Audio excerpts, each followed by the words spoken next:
Hi, this is AJ, and welcome to the vocabulary lesson for identity. Let's get started. Our first word is associate. In this main talk, I use associate in a slightly different way than normal. It's a psychological meaning of associate. So psychologists use this word sometimes. To associate, when you're talking about psychology, it means you're connected to an experience.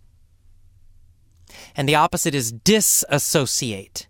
To disassociate means to unconnect yourself from an experience. It's like you're separate from your own body. It's like you're separate from your own mind, separate from your experience. So it's a psychological term, to associate or to disassociate. Associate means you're in the moment. You're in the experience totally. You're feeling everything. You're seeing everything. You are there.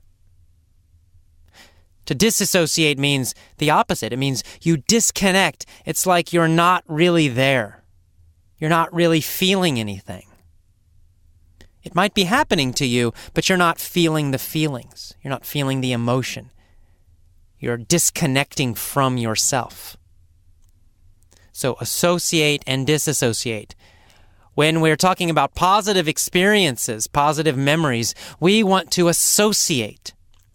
We want to be there in the experience, in our bodies, living it again.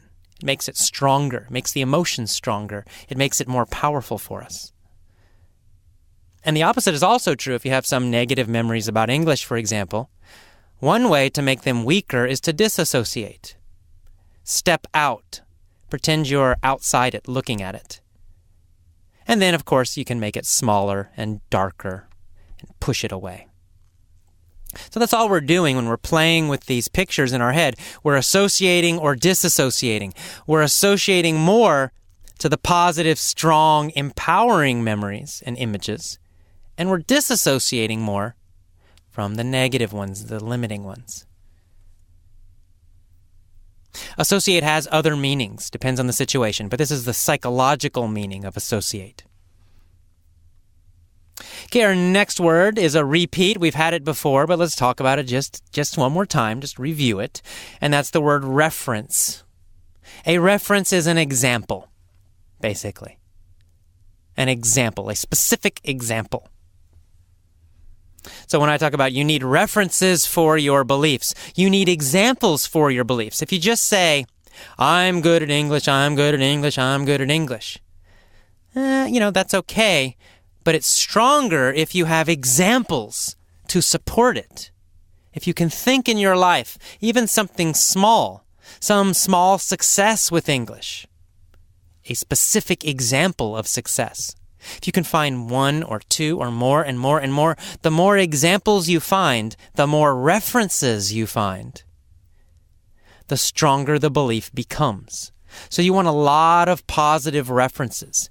You want to remember the good things that happened, even when they're small. And they did happen. You've got to have some positive ones. Everybody does. The problem is everybody forgets them, and everyone focuses on the negative references, and everyone makes those stronger. That's not what you want to do. You want to do the opposite. Weaken those. You want to focus on all the positive ones from your past, even the small ones, and remember them, make them stronger, clearer, bigger. Build those references. Build those positive references to support your empowering global beliefs, your identity. Okay, the most basic meaning of global means worldwide. About all of the world, connected to all of the world, related to all of the world. Global also has a little more specific meaning. It can mean about all of one topic or related to everything in one category or in one topic. So, for example, global beliefs about English. It means beliefs that affect everything else in this topic, everything else in English learning. So in this case, global has this idea of kind of fundamental or it's something that affects everything else. That can also be global. Okay, the next phrase is filter through, to filter through. I said we often filter our experiences through our beliefs. Interesting. Filter something through our beliefs. So we have an experience, and we filter it through our beliefs first, and then we decide the meaning. Okay, filter through. A filter is something that you put between one thing and another thing. And the filter changes what's coming in. Let me give you a simple example to help you understand. Let's say you have a camera. You have a camera. You take a picture. And you get some red glass. Red glass. You put it in front of the camera. Well, that's a red filter. We call that a filter. The red glass would be a red filter. It means the light comes through the glass first, then it reaches the camera. And what happens? Only red light comes through. Right? The green light, the blue light, the yellow light is blocked. So the camera only sees the red light. The filter blocks some of the information, some of the light, and it only lets through the red. So we have mental filters, just like this. Our beliefs are mental filters. It means information comes into our eyes and our ears. But before it reaches our brain, deep in our brain, our beliefs block some of the information or change some of the information. So some of us have happy filters, happy beliefs. So everything that happens, we feel happy. Even if something bad happens, we lose money. Oh, well, that means I'm going to get more money later.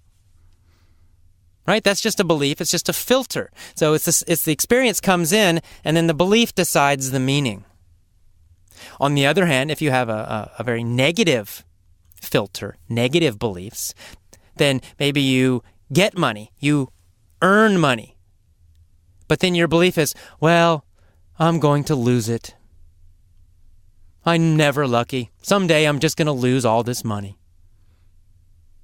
So the experience is not really the important thing, right? Losing money or gaining money are not positive or negative necessarily. We can change that meaning. Depends on our beliefs. It's like a filter, right? It blocks some of the information. It changes the meaning of the information. So that's what I say. We filter everything through the beliefs we have. It means our beliefs are like a filter. So to filter, it can be a verb too. It's the act of blocking some information and changing it. Okay, our last word is the title of this lesson, identity. I already talked about it. It's a common word. You probably know it already.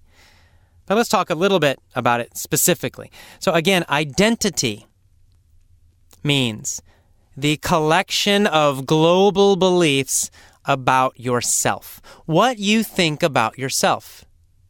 All of your opinions and beliefs about yourself.